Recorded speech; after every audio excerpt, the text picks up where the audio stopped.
Welcome to episode 40 of the Edges and Sledges Cricket Podcast. It is a very exciting episode we're recording because India has just wrapped up a 2-1 series victory down under, which has eluded all Asian teams for the last 70 odd years, but we'll get into that in a few more seconds. My name is Ashwin. I'm your host for this week. I'm joined by my co-podcasters, DJ in London and Varun in Singapore. In case you're new to joining Edges and Sledges, thank you for giving us a listen. We are a weekly cricket podcast where we tend to have a little bit of a bias towards Indian cricket, obviously, as three Indian fans of the game. This is what we call the anti-expert take, because none of us are professionals or experts, but we are all diehard fans of the games, as are many of you guys, our listeners. So thank you again for joining us. If you are new, you can follow us on Twitter at OneTipOneHand or on Facebook or Instagram as well at OneTipOneHand. So, gents, thanks for joining today. India has just wrapped up the series down under, as I mentioned. We ended with a scoreline of 2-1. Could have been 3-1 if the rain had stayed away. I'm going to start by asking you in a couple of sentences really quickly each for your overall reaction from the series. So, Varun, let's start with you. Reactions from India's tour of Australia? It's just emotional, man. It pretty much the whole day yesterday, I had goosebumps. Haven't experienced this before. I think since I've been alive, this is the 7th tour that India has gone to Australia, and one really doesn't know what it feels like to come out feeling like this. Yes, we've won tests before, but to beat them 2-1, to have just lost the opportunity to get 3-1 because of rain, and to have dominated so clearly throughout the series, it's just fantastic. Thanks for that. I think that's what a lot of us are feeling today. Not really easy to put into words, but there's a lot of emotion going around, and you'll see even on social media and in the news and in actual media, lots of people are feeling like you. DJ, reactions overall to the series? I think it's been a monumental effort by this Indian team. I think it's historic. 71 years Indian teams have been going to Australia. It's the first time we've won there. And for me, actually, and I think I was mentioning this to you guys when we won, that it was important for me that we were dominating the Sydney tests so much. And there was no question about the game being in the balance and there being no question marks left about whether India would have won the series without rain. I think it was a complete performance, a little bit of a hiccup at Perth, but just fantastic, feel good. I think the country is celebrating, and well done to the boys. That's great. Yeah, thanks for that. And I think, again, lots of detail to get into. We will get into that in a second. Each of you, I want to ask again. Varun, let's start with you. What is your favorite memory from the 4-match test series that just concluded? For me, if you had to ask one, it would have to be Pant's 159, because it kind of just showed me that we've got our keeper batsmen set. Our number 7 is strong. So for me, it would be Pant's 159. DJ, I have a feeling that won't be yours, but what would yours be? I think I mentioned this on Twitter when yesterday. It was the Bumrah slow ball to Sean Marsh at the MCG. It was the last ball before lunch. It was the 4th wicket. And I think that's when Indian fans truly began to believe that we could go 2-1 ahead. We could keep the Border Gavaskar trophy.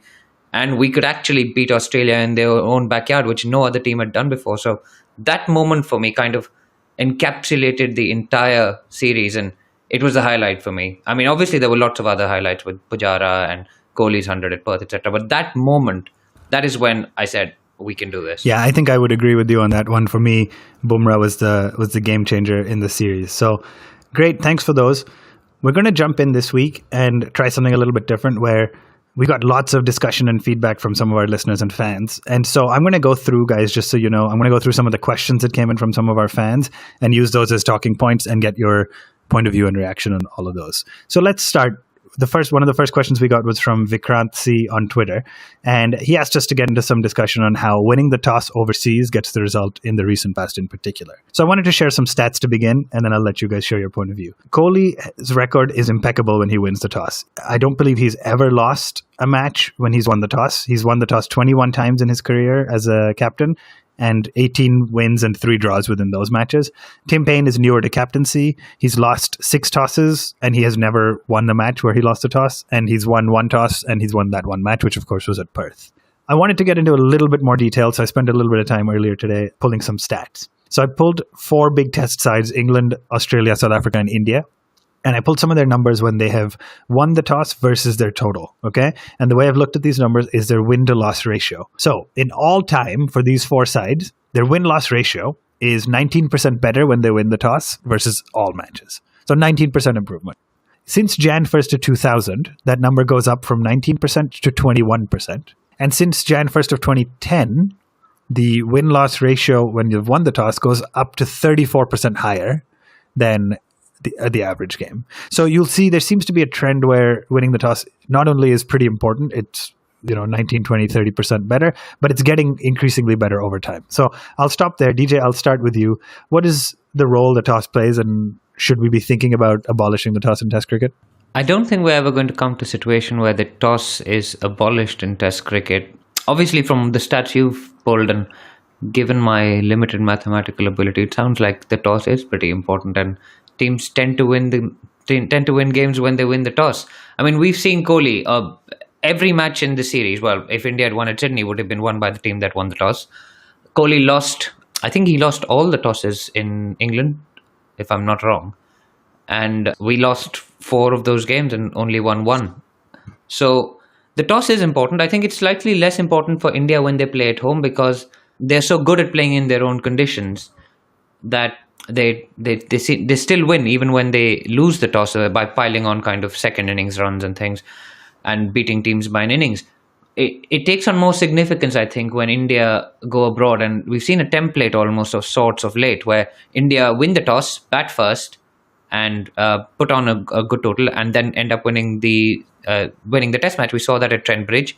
We saw that at Adelaide. We've seen that at the MCG, and we would have seen that at Sydney. So if the match had gone on and completed, but that seems to be the template for India winning test matches abroad for me at the moment. We've seen them failing at chases, and I think that's kind of skewed these statistics in terms of the toss as well a little bit. Interesting. Varun, DJ mentioned a little bit about India, obviously. I wanted to dig a little deeper into the stats really quickly. So again, in the past 8 years, since the 1st of Jan 2010, India has a better win-loss ratio by 24% when they win the toss. Australia's win-loss ratio goes up by 53% when they win the toss, and South Africa's goes up by 100%, meaning they have twice as good a win-loss ratio when they win the toss versus when they don't. So we're talking about India, but is this a universal thing at this point, that win the toss, bat first in most cases, and win the game? I do think so, and I've said this a couple of times as well, right? Today, test matches are not going into day 5, the last session. So that's where the toss becomes even more crucial. And I think there's 2 aspects to this, right? One is most teams are not winning overseas. And okay, this is a historic win, but we lost in South Africa, we lost in England this year. Had we batted first a couple of times, you never know, the result may have been slightly different. So I think when you look at it from the perspective that overseas winning is hard and toss playing such a big role, I don't have a solution, but I really wish there was a way where in a 4 or 5 in a 4-match series, you just had an equal number of chances to bat first, right? Both sides.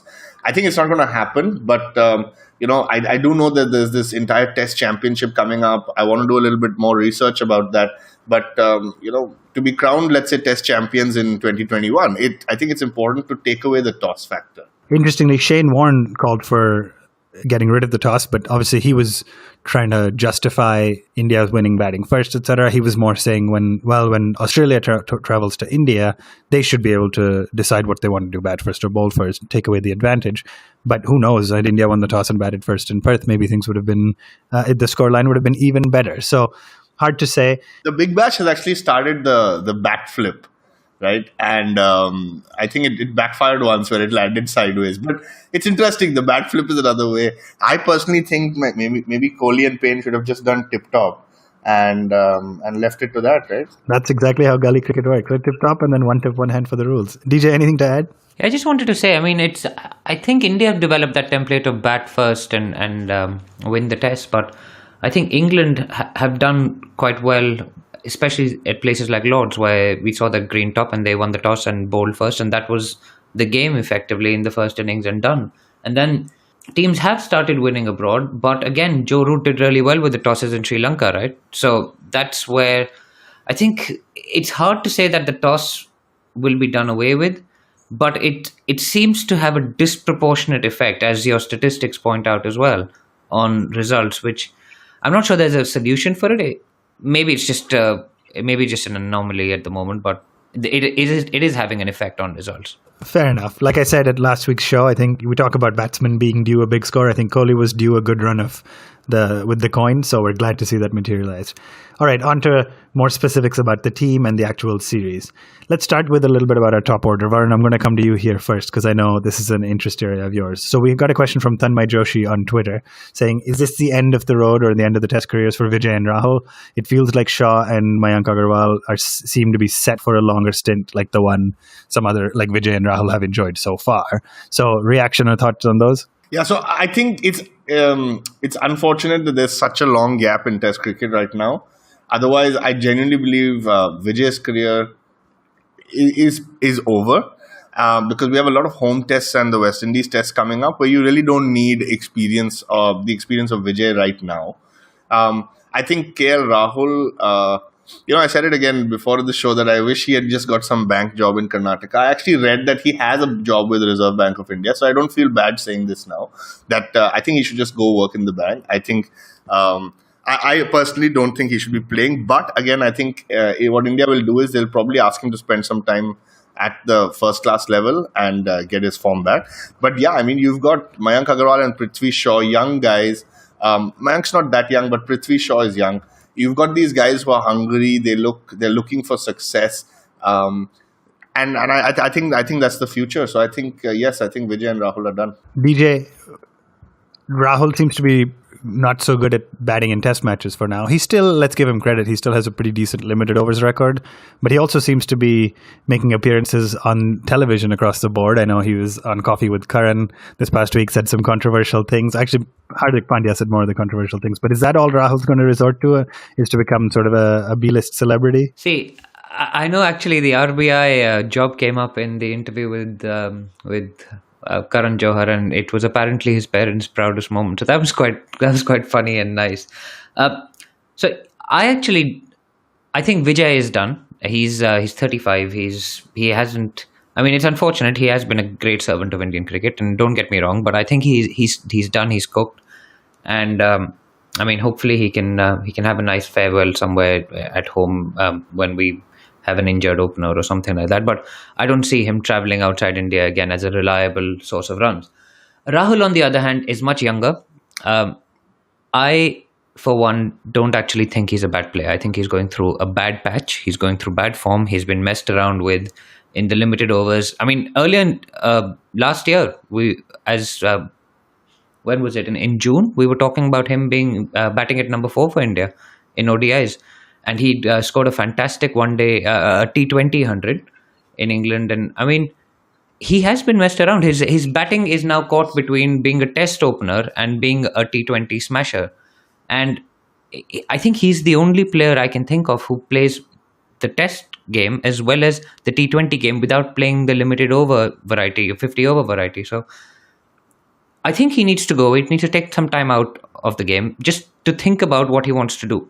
Does he want to become a T20 specialist? Someone like a Robin Uthappa, for instance, who batted really well in the initial stages of his career and was seen as a long-term prospect, and then just became quite a big hitter in T20s, and he's happy with that. Keeps wicket as well, like Rahul.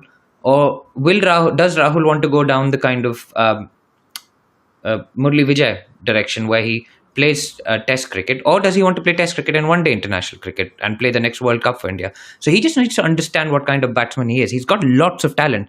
I mean, 2017, he scored 7 consecutive 50s. He was instrumental in India beating Australia when nobody else was getting runs. I think Kohli scored almost nothing in that series. And he got a 199 in the West Indies. Viv Richards was praising him. Rahul Dravid has had words of praise for him. I think he's just got muddled in the mind. And it's been a tough year away from home. I think he needs to take time out. He's young. He's got age on his side. And I think he's got class on his side. And I think he will come back. He'll come back stronger. He may not come back as an opener. He may come back in the middle order. But we'll have to wait and watch. I mean, there may be spaces opening up in the middle order in the near future. And maybe that's where he belongs. Okay, so lots of good discussion. Unfortunately, didn't address the question about is KL Rahul going to be a B-list celebrity doing Coffee with Karan type shows? But we'll come back to that at the end if we have some time. I want to just quickly talk about the rest of the batting. So a couple of things that stood out for me. I think Pant and Vihari for me was a standout performance, and I was really, really happy to see Kohli mention him at the end of series press conference as well, where he said, "Hey, the knock where he made 8 of 70 odd balls, it was 66 balls in actuality, may have proven just as important as some of the other knocks," which I think was 100% true. I do not think it was fair for us to promote him and then judge him for not getting great scores at the top of the order. So really, really excited about having a solid number 6, and number 7, like Varun said, with Pant was a highlight too. Ajinkya at number 5 for me probably felt just a little bit flat this series, and I know he did okay. He made a couple 50s, was not able to convert any of them into a really big score. So I think a little bit more work to be done for our number 5. We talked at length about our number 4 batsman, of course, Virat Kohli, some time ago. But Varun, let me start with you first on our number 3 batsman. That is the man, Cheteshwar Pujara. Man of the series at Sydney, man of the match at Sydney, man of the series as well. 3 centuries, arguably the difference maker. And that was the standout moment for many people on social media talking about it. Varun, reactions? This is a guy who we dropped earlier in the year. This is a guy who we talked about doesn't have enough intent, doesn't score fast enough. So what are people going to say about Pujara now? Yeah, I think everything has changed with this series. People are saying, even Australian commentators are now talking about how they can't believe Kohli has dropped him. I don't want to get into why Kohli dropped him, etc. But I think it's a standout series. I think basically, if I had to sum it up in one line, it's Pujara showed the rest of the world how to play Test cricket. It's as simple as that. And absolutely fantastic performance by him. I think he batted with almost everyone in the team, spent time with them except KL Rahul. But it was great that he got to spend time batting with each and every team member. I'm sure his positivity, his intent in blocking and kind of getting those runs on the bad balls rubbed off on the others as well. So yeah, I was thoroughly impressed with Pujara. That's great. Thank you so much. DJ, any final thoughts on Pujara or the batting before we take a quick break? I think they focus so much on Kohli, right? All the talk before the series was Kohli, King Kohli and his Kingdom Australia and his net session and how the ball flies off his bat and what beard oil he uses and how he plucks his eyebrows and everything was Kohli, Kohli, Kohli, right? And this guy has just sneaked up behind them, batted quietly and scored 300s. And he's put in the series defining performance and he's done it quietly. He's done it in a completely unassuming manner. And I think he said he'd had some beetroot juice after his 100 at Adelaide. And his 100 at Adelaide was a series-defining performance. It was in the first test, I think we were 6 down at tea. And he was the only man standing. And he got run out, I think, in the 88th over. We talked about Patrick Cummins, a fantastic run out to get rid of him. But there was no other way they were getting him out that day. And Pujara was, if Rahul Dravid was India's wall, and we all remember Dravid for the fantastic work he did in 2003 and generally throughout his career, Pujara was India's rock in this series, and I think we pulled off a bit of an ambush on the Australians. They didn't really expect him to do what he did. Great. So we're going to take a quick break, and we'll come back and talk a little bit more about the bowling and some of the other off-the-field events from the series. So we'll be right back. Welcome back to the second half of the Edges and Sledges Cricket Podcast. This is episode 40, where we're wrapping up the India versus Australia series that just concluded. So we talked a lot about the batting. Varun, let me start with you again. We got a question from Karthik Jayaraman on Twitter who said, what is really the future now for Ashwin on overseas tours? He's pretty clearly a champion bowler, 300 plus wicket, but has been found lacking when touring. So what do you think is the future for Ashwin? I think he'll still be in the mix. And I think the experience that he has, both Jadeja and Kuldeep don't have. So I think he will be there. I think the question is he in the playing 11? And I think that both Jadeja and Kuldeep bring a certain value to the team. And so I'm not 100% sure if he'll be there in the playing 11. But I think the value he brings overall will be huge. I think at home, any one of these three could kind of play. You could, in fact, play 3 spinners and just go out with Bumrah bowling and the 3 of them. But I don't think Ashwin is over yet. I think I was disappointed with him this year in England, especially at Southampton, the way he was bowling. But clearly, he's got to work a little bit on his fitness, and I still believe he's got a future.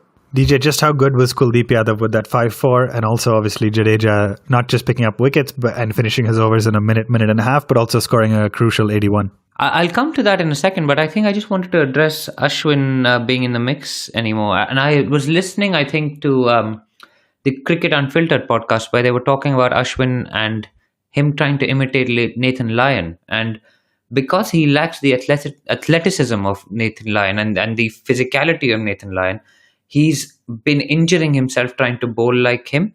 So we saw it in Southampton where he tried to bowl differently from what he does in India and he's injured himself. He's done it again after one test match over here. So I don't see Ashwin actually figuring in the 11 when we go abroad anymore, to be honest. Just because you need to have 4 reliable bowlers fully fit and firing on all cylinders to be able to win test matches abroad. Coming to Jadeja, I think he was a fantastic addition for the last 2 test matches. Just the accuracy was amazing. Kuldeep again with I think the ball that he bowled Tim Payne with was just beautiful to watch. It was just, I think he bowled the top spinner the ball before that, and then he bowled the regular leg spinner that went through the gate. And it was just beautiful to watch. It was fantastic test cricket. And if only Shane Warne had been a better commentator, we would have got so much out of that little passage of play where he was commentating when Kuldeep was bowling. But unfortunately, we didn't. And it was a pleasure seeing Kuldeep bowl. And I've been saying from the start, I mean, wrist spinners in Australia, yes, they may go for a few runs, but they will get you wickets. And I mean, Kuldeep proved it. The first innings he bowled in Australia picked up a fifer. Okay, great. Varun, let's turn quickly to the Pacers. Sanjay at Sanjay Lazar on Twitter mentioned that one of his best moments was Bumrah's MCG haul. So not only was it that beautiful slower ball to Sean Marsh, but it was also the 6-wicket haul in totality. Just how good, and we talked about it at length on the last show, but just how good has this pace trio been for us of Ishant, Shami, and Bumrah? Yeah, it's been honestly, if you ask me, it's been unimaginable. I never thought that we would be, the most wickets taken in a calendar year by a test trio. I didn't expect the Indian fast bowlers to be so pumped up throughout, to have such great plans. And Kohli said it at the end of the game, right? He said he's proud because this bowling unit is totally different. They create their own plans. They then come to him and tell him, this is exactly what I need from you to be able to execute my plan. And Kohli kind of then goes along with it. So it's absolutely fantastic to see. I think first time since I've started watching cricket, I've actually walked away thinking our pace bowling is the best in the world. It's better than our batting almost. I think it's a very unusual feeling. I don't really know how to kind of... I don't know how it should sink in. I think that's totally fair. It's something none of us as fans in the 90s and maybe early 2000s grew up expecting, that we'd be able to say that India's pace attack was out bowling on us Aussie pace attack. So really, really fantastic. DJ, I want to turn to you really quickly. We got a question from Chaitanya on Twitter who said, what he's already looking to the future, even though most of us are just enjoying the moment, trying to celebrate. But he said, what do you think of the next Pacers or the future of Pacers? India's playing, I think, 1 test against Zimbabwe. Should we be using that time to try out new quicks like Siraj and Saini and give our current guys a rest? I think that we will be trying out some new quicks. Maybe Khalil Ahmed is one of them. Siraj is another one in line. Saini, Shardul Thakur is another one who was in the test squad for England. I know one of your favorite players, Ashwin.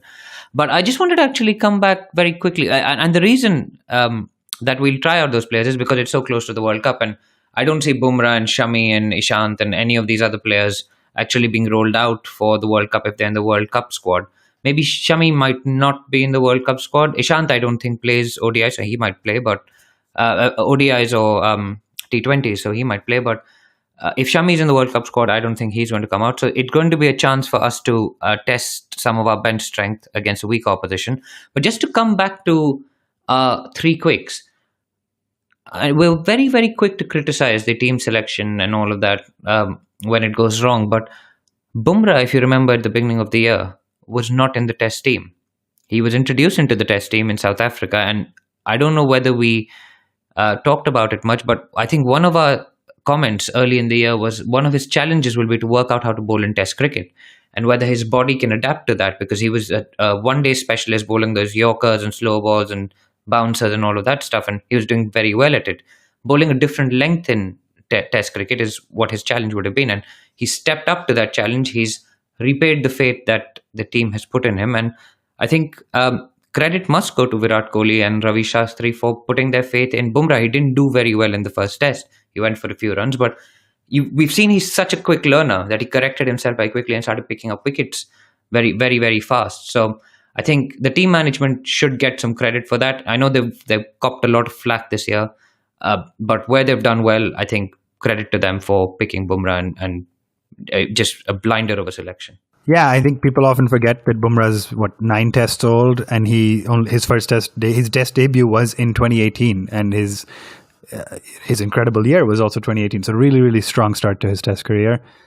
Varun, before we move on to some of the off-field action that happened, I want to quickly ask you a little bit about the Australian side. So India is very, very happy right now. Obviously, the Aussies will be disappointed to not have been able to at least draw the series on their home turf. Lots and lots of fans are saying, well, yeah, this was a great opportunity for India because Warner and Smith weren't playing. But on the other hand, most of us are saying, hey, you can't beat the opposition that's not there, right? You can only beat the players that are showing up to play against you. And it's nobody in India's fault that they cheated earlier in the year and got banned. So what is your reaction to the fans that say India won, but they were lacking the 2 best players in the opposition? Yeah, it's going to be sad because it'll always, from an Australian perspective, whenever they talk about this victory 10, 20 years later, there'll always be that asterisk, right? But yeah, again, from our perspective and what we discussed, you can't beat a team that's not there. I think the fact is India were on track to win 3-1. And that's what I think a few people will then realize and probably keep quiet, that it was such a dominant performance. If it was 2-1 and Australia was... they had the chance to win the Sydney test and then it got rained out, it would have been a different story, right? I think all of us would have also felt that, yeah, because of the rain, we kind of kept it at 2-1. Here, it's actually because of the rain, we didn't get to 3-1. So I think Smith and Warner's contribution will be missed from an Australia perspective. I think there'll always be this small asterisk, but this is how the game goes, and it is a historic win. It's in the record books. Yeah, I couldn't agree with you more. I think it's disappointing to hear people say that, but I guess anybody from a losing side will try to get defensive, and that's just natural. It's very, very exciting for those of us that have been Indian fans to see this incredible result. DJ, let's quickly talk a little bit about some of the off-field antics. So last week, I think when we recorded our show, we talked a little about some of the sledging and the quality of the banter, and specifically Tim Paine sledging Rishabh Pant by saying MS Dhoni's back in the ODI side. If you have some free time, come play for the Hobart Hurricanes. And by the way, you can babysit my kids and I can take the wife out for a nice dinner and a movie and things like that. The next day after we released our podcast, Tim Paine's wife has showed up with what people are saying is already the post of the year, where she showed a picture of Rishabh Pant holding one of her kids and tagged it best babysitter ever.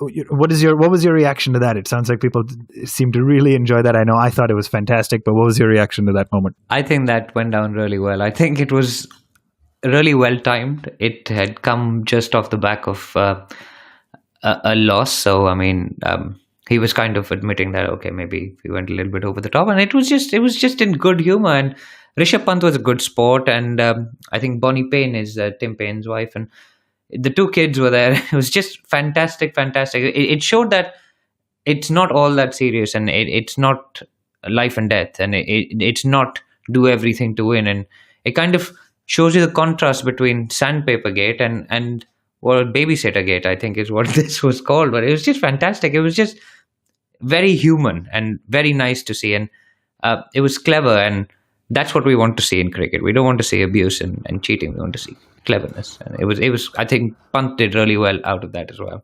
Yeah, I think it made both Pant and Payne, and obviously Bonnie Payne, and the entire side look really, really good. Well, also Payne seems like a really likable guy, right? There was a instance where the phone went off in the press conference. One of the journalists' phones was lying. Then he answered the phone, and he actually took a message for the journalist saying he needs to check his emails, and that was quite funny as well. He seems like a very likable guy. I think Varun said that. He's like George Bailey, like in the sense that you can't actually dislike him, and I tend to agree with that. That's a very good assessment of Tim Paine. Yeah, I think that's fair, but ultimately, does it matter how much you like him as a bloke? If he's not delivering results, we'll have to see how that goes. But you see, all he does is talking. That's what Rishabh said. He's good at talking, so he picked up the phone and he started talking. He's good. Yeah, we'll have to see what the future holds for Tim Paine. We expect Warner Warner and Smith to be back in the side in the next 3 months or so before the World Cup. But they have also said, I don't believe any of those guys can be in the running for captaincy, at least for another year. So that'll be really interesting. For now, I think Tim Payne in Test cricket and Aaron Finch in limited overs cricket is what they're going to stick with. So Varun, let me quickly ask you about one final off-field event. I mentioned this, but I think you have watched the episode of Coffee with Karan with KL Rahul and Hardik Pandya. We talked a lot about Rahul and his need to go back. Let's talk a little bit about Hardik Pandya. He said a couple controversial things on the show, a couple of things that didn't sit very well with me, obviously, but also he got asked the question, Sachin or Virat, and neither of them hesitated in answering Virat over Sachin, which has caused some people on Twitter to be rather angry. Talk to me a little about that episode. Yeah, so actually I haven't seen the episode, and mainly because these are two guys that I dislike so much. I have friends visiting me next week, and they've actually messaged me saying, don't watch it, we want to watch it with you. So I haven't seen the show. But yeah, these are two guys I don't like. I've seen some of the comments. I've seen some of their, what they said on the show. On the Virat Sachin question, I think it's a bit odd, right? I mean, for those who don't watch Coffee with Karan, the show is such where you're always being asked questions like, do you prefer Salman Khan or Shah Rukh Khan? And most people find a way to give a diplomatic answer and get out of it. And that's kind of the essence of the show. I think it's extremely silly of them to have gone and said Virat. Even if they believe it, I just think that it's so silly because it will obviously look like you're just buttering up to your current captain.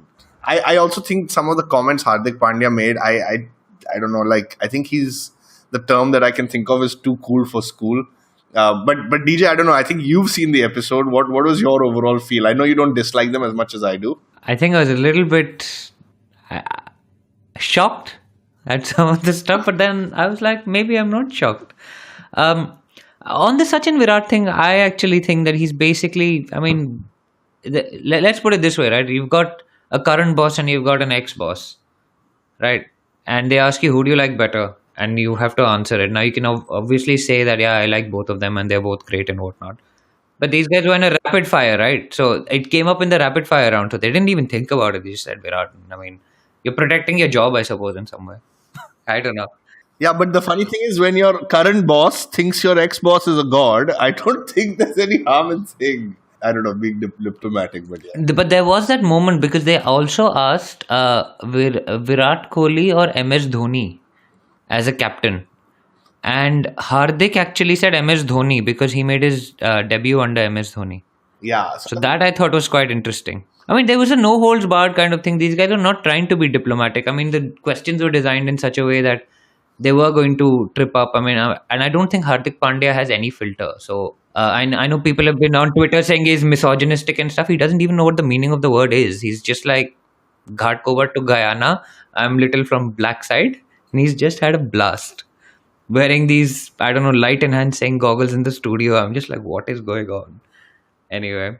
Yeah, it seems like it riled up a few people on social media. So we'll see how that reaction goes for the rest of the week. I think it's more important for us to celebrate the incredible result from Australia by the Indian team. And I thought it was strange that Pandya, who played no role in the squad, was posting the most actively on social media and seemed to be front and center in all the photos with the trophies as well. So anyway, that's his personality. That's who he is. He basically got flown out to Australia to do that dance at the end with the Bharat Army. That's all he did. He packed like 16 suitcases and 25 pairs of shoes and whatnot. And he just went and did that one dance. He just like, good use of money. Maybe we should be hiring Rahul and Pandya to be social media managers for the Indian team and help manage the BCCI Insta account. That'll help. That'll make them earn their wages. Okay, gents, we're 4 days away from the ODI series, which is crazy to think about.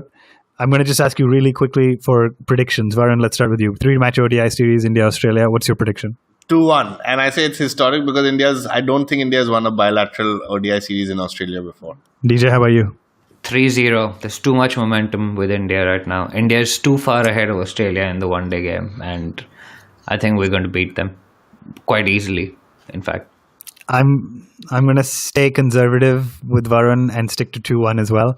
So that wraps up our show. We'll join you guys, I think, midway during the ODI series for our next one and see how we're each tracking versus our predictions. Thank you again for joining us, and especially for indulging us this week as we were really enjoying ourselves and making the most of India's victory down under. We were with you guys all through the England series when India lost 4-1, and we tried our best to keep our spirits up. So I think we've all enjoyed this series win a little bit more than most, because it's been a special one for us. Again, you can follow us on Twitter or Instagram or Facebook at One Tip One Hand, the number one tip, the number one hand. Also, subscribe to our podcast. Tell people you know, help us spread the word. We have a blast putting this together, and keep sending in your questions on Twitter and Facebook as well. It makes it fun for us to come up with the content, and we love interacting with all the listeners. So thank you very much again. We'll see you guys in about a week's time.